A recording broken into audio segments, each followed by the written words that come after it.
2 मिनिटं समोर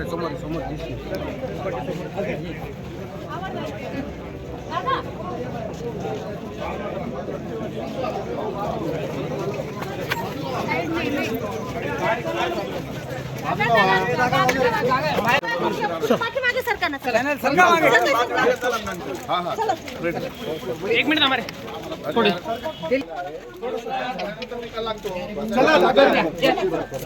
संदर्भात आपले ट्युजन आहे, आपल्या ट्युजन मध्ये मी जाणार आहे. हे मागं बघा मयूर पाटील काय म्हणतात मला गाडी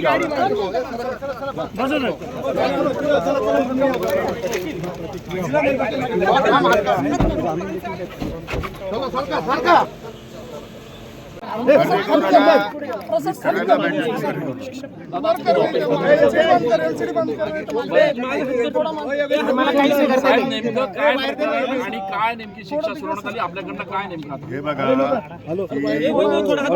ही राजकीय केस होती. गेल्या 30 वर्षापूर्वी ही केस रजिस्टर झालेली आहे. त्यावेळेस दिगुळे साहेब राज्यमंत्री होते. माझं आणि दिगुळे साहेबांचं राजकीय वैर होतं आणि त्या वैरत्वापोटी त्यांनी सरकारला सांगून माझ्यावरती ही केस केलेली होती. त्या केसचा निकाल 30 वर्षानंतर आज पहिल्यांदा लागलेला आहे. मेहरबान न्यायालयाने त्यांचा निकाल सोडवलेला आहे. निकालपत्र हे मोठं आहे, 40 पानाचं आहे. मी अजून वाचलेलं नाही.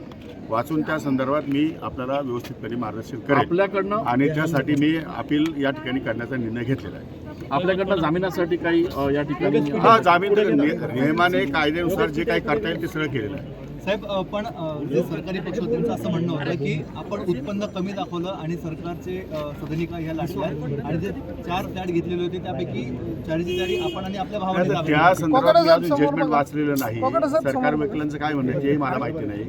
मी जजमेंट वाचलेलं नाही आणि ते जजमेंट वाचलं की मी तुम्हाला त्याच्यावरती सविस्तर या ठिकाणी देऊ शकतो. पण आपल्या शिक्षेची जी आता हे सगळं प्रकरण समोर आल्यानंतर आता राजीनाम्याची मागणी देखील लगेच होऊ शकते ना. काय राजीनाम्याची मागणी होऊ शकते, पण त्यासाठी अपिलेट प्रोव्हिजन आहेत.